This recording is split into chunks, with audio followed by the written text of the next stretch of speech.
कोई भी defending champion टी20 world cup नहीं जीता और कोई भी देश अपने होम ग्राउंड के ऊपर टी20 वर्ल्ड कप नहीं जीता। जब टी20 वर्ल्ड कप 2026 शुरू हुआ था तो ये दोनों बात बोलने वालों का मुंह तोड़ने का मन करता था कि शुरुआत में ही अपशगुन करने पे आमादा है, लेकिन भैया हालात वैसे ही हो गए। गिरते पड़ते आखिरकार हम क्वार्टर फाइनल यानी वर्चुअल क्वार्टर फाइनल की स्थिति के अंदर आ गए। भारत और वेस्टइंडीज आमने सामने होंगे सुपर 8 के आखिरी मुकाबले के अंदर, और ये मुकाबला कैसा है, जो जीता वही सिकंदर, जीतते ही सेमीफाइनल का टिकट मिल जाएगा। लेकिन क्या टीम इंडिया तैयार है?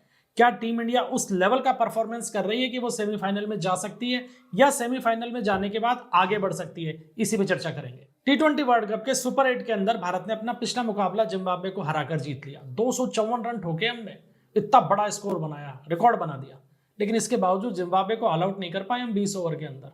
जिम्बाब्वे ने भी जच के मारा हमको, और अब ये लगता है कि अगर जिम्बाब्वे पहले खेला होता तो शायद मैच फंस भी सकता था। यानी कुल मिलाकर कहानी ये है कि हम वेस्टइंडीज के खिलाफ जो आखिरी मुकाबला होने जा रहा है उसके आधार पर सेमीफाइनल में तो पहुंच सकते हैं, लेकिन वो कमियां अब तक नहीं सुधरी हैं जिन्होंने हमको अटका के रखा था। सबसे पहले शुरुआत करते हैं बल्लेबाजों को लेकर। जिम्बाब्वे के खिलाफ मैच को आप छोड़ दीजिए, वो एक सिंगल मैच था जिसके अंदर इस टूर्नामेंट में भारतीय बल्लेबाजी उस तरीके से चली जैसे कि वो पिछले टूर्नामेंट्स में चलती आ रही है। अभिषेक शर्मा ने भी खूब रन बनाए, ईशान किशन ने भी ताबड़तोड़ बल्लेबाजी की, संजू सैमसन ने भी स्कोर छोटा बनाया 24 रनों का, लेकिन बहुत तेज तर्रार शुरुआत दी। तिलक वर्मा भी अपने पूरे रंग में नजर आए, हार्दिक पांड्या ने भी जबरदस्त अर्धशतक लगाया। यानी कहने को जिम्बाब्वे के खिलाफ हमारे सभी बल्लेबाजों ने जमकर कूटाकाटी की, लेकिन उस कंसिस्टेंसी को बनाना पड़ेगा, क्योंकि जिस तरीके से लीग राउंड के अंदर बल्लेबाजी भारत की हुई है वो बल्लेबाजी बिल्कुल ऐसी नहीं है कि हम अपने टाइटल को डिफेंड कर सकें, तो हमें भूल जाना चाहिए उसको। जिम्बाब्वे के मैच से शुरुआत करनी चाहिए और वह वेस्ट इंडीज के खिलाफ उसी कंसिस्टेंसी को बनाना पड़ेगा।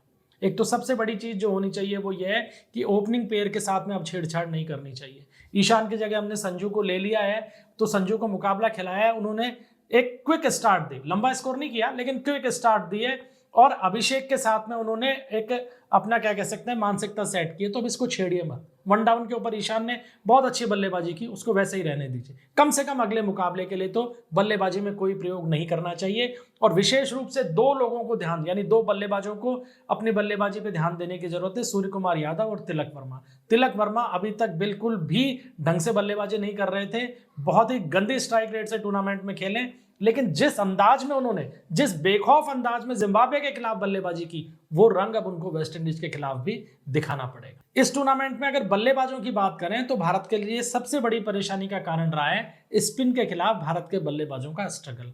हर मुकाबले में यही देखने को मिला है कि गेंद जरा धीमी हुई और भारतीय बल्लेबाज एक एक करके लप्पेबाजी के चक्कर में आउट होते गए। साउथ अफ्रीका ने भी केवल इसी चीज को पकड़ा और हमें मात दी, नहीं तो साउथ अफ्रीका को भारत हरा सकता था, लेकिन केवल धीमी गेंदों के ऊपर और स्पिन के अंदर फंसाकर साउथ अफ्रीका ने टीम इंडिया को चारों खाने चित कर दिया। तो अब कम से कम जिम्बाब्वे के खिलाफ जब हमने गियर बदला था तो उस कंसिस्टेंसी को अब वेस्टइंडीज के खिलाफ भी काम में लेना है, स्पिन पे फंसना नहीं है, क्योंकि अगर बल्लेबाज स्पिन में फंसते दिखाई दिए तो वेस्टइंडीज भी कोई इतनी कमजोर टीम नहीं है, कमजोरी भांपते ही पकड़ लेगी और हावी हो जाएगी। अब बात करते हैं गेंदबाजों की। गेंदबाजी सबसे बड़ी समस्या इस टूर्नामेंट में बनकर आई है। जसप्रीत बुमराह हमेशा की तरह घातक है, शानदार गेंदबाजी कर रहे हैं, लेकिन उस अंदाज में विकेट नहीं ले पा रहे हैं जो कि हमेशा लेते रहे। अर्शदीप सिंह भी गेंदबाजी अच्छी कर रहे हैं, लेकिन उनके साथ में भी वही समस्या है कि उस अंदाज में विकेट नहीं ले पा रहे हैं जो कि वो हमेशा से लेते रहे हैं। वरुण चक्रवर्ती बेहतरीन साबित हो रहे हैं, एक आध मुकाबले में जरूर उनके खिलाफ कुछ रन बने, लेकिन विकेट लगातार निकाल रहे हैं। जो सबसे बड़ी समस्या आ रही है वो आ रही है पांचवें गेंदबाज को लेकर। हम शिवम दुबे को पांचवें या छठे गेंदबाज के तौर पर काम में ले रहे हैं और उनकी जबरदस्त कुटाई हो रही है। इस टूर्नामेंट में 56 गेंदें फेंकी हैं और 125 रन लुटा दिए हैं।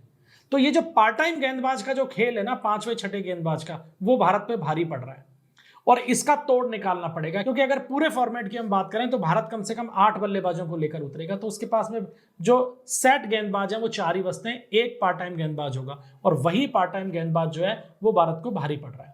तो कम से कम हमें ये सोचना चाहिए कि अब शिवम दुबे की जगह हम अभिषेक से भी गेंदबाजी करा सकते हैं, क्योंकि शिवम दुबे का प्रयोग पूरी तरीके से फेल हो गया है। उन्होंने बल्लेबाजी बहुत बेहतरीन की है टूर्नामेंट में, लेकिन गेंदबाजी भी उतनी ही खराब की है। अब बात करते हैं स्ट्रेटेजी की कि टीम इंडिया को किस तरीके से इस वेस्टइंडीज के खिलाफ जो मुकाबला हो रहा है इसको लेना चाहिए। सबसे पहली बात है ओपनिंग पावर प्ले।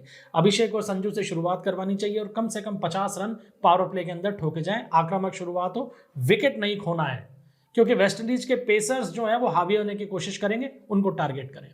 दूसरा, गेंदबाजी करते समय मुकाबले को मिडिल ओवर्स के अंदर कंट्रोल रखें। स्पिनर्स जो है भारत के वरुण और अक्षर विकेट निकाल रहे हैं, लेकिन वेस्टइंडीज के पास पावर हिटर्स हैं और वो स्पिन के खिलाफ बहुत जबरदस्त बल्लेबाजी करते हैं। इसलिए मिडिल ओवर को कंट्रोल में, यानी 7 से 14 ओवर का जो खेल है उसको कंट्रोल में रखना बहुत जरूरी है। और बुमराह और अर्शदीप को डेथ ओवर्स के अंदर एक बार फिर कमान संभालनी पड़ेगी। भारत की बैटिंग डेप्थ बढ़ रही है क्योंकि हार्दिक और दुबे फिनिशिंग कर रहे हैं और बहुत बेहतरीन कर रहे हैं।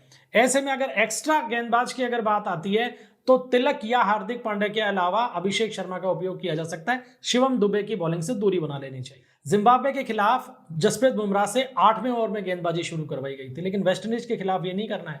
बुमराह सबसे मेन हथियार है भारत के और उनको वेस्टइंडीज के टॉप ऑर्डर के खिलाफ काम में लेना है, यानी ओपनिंग पहले या दूसरे ओवर से बुमराह की एंट्री गेंदबाजी में होनी चाहिए। वहीं अगर बल्लेबाजी की बात करें तो जैसे ही स्पिनर्स आते हैं वेस्ट इंडीज के, यानी कुल मिलाकर हम अगर देखें कि जैसे ही पावर प्ले खत्म होने वाला होता है और अगर भारत का विकेट गिरता है तो वहां पे सूर्या या हार्दिक पांड्या को प्रमोट करके भेजना चाहिए। हालांकि ईशान एक बेहतरीन ऑप्शन है, लेकिन अगर मान लीजिए ईशान का विकेट भी गिरता है तो फिर कोई प्रयोग ना करते हुए सूर्या को या हार्दिक को आना चाहिए, क्योंकि ये दोनों ही बल्लेबाज स्पिनर्स को अच्छा टारगेट कर रहे हैं। अब बात करते हैं पिच की, तो मुकाबला ईडन गार्डन में होने जा रहा है और ईडन गार्डन का जो मैदान है वो बैटिंग फ्रेंडली माना जाता है और खासकर पहली पारी के अंदर बड़ा स्कोर बनता है। लेकिन गेंदबाजों को भी टर्न मिलता है क्योंकि यहाँ सेकंड पारी के अंदर ड्यू जो है वो अपना इफेक्ट दिखा देती है। अभी अगर पिच की बात करें तो पिच एकदम सूखी है, स्पिनर्स को मदद मिल सकती है, लेकिन बाउंस में यहाँ अच्छा मिलता है। लिहाजा हम ये कह सकते हैं कि गेंदबाजों को स्पिन और पेसर्स को दोनों को बराबर मदद इस पिच से मिल सकती है और ड्यू अहम रोल में रहेगी। बाद में जो भी टीम गेंदबाजी करने आएगी उसको परेशानी का सामना करना पड़ सकता है। लिहाजा टॉस जीतकर यहां पर बल्लेबाजी करना ज्यादा फायदेमंद होगा। तो कुल मिलाकर बात यही है दोस्तों कि वेस्ट इंडीज के खिलाफ जो मुकाबला है टीम इंडिया का, वो टीम इंडिया को इस तरीके से खेलना चाहिए कि अगर इंडीज को हराकर हम आगे जाते हैं तो उसी लय को बरकरार रखें, क्योंकि जिम्बाब्वे के खिलाफ हमने मैच जरूर जीता लेकिन उसमें भी हमारी गेंदबाजी में बड़ी खामियां दिखाई दी। उन खामियों को अब वेस्ट इंडीज के खिलाफ दूर करना है।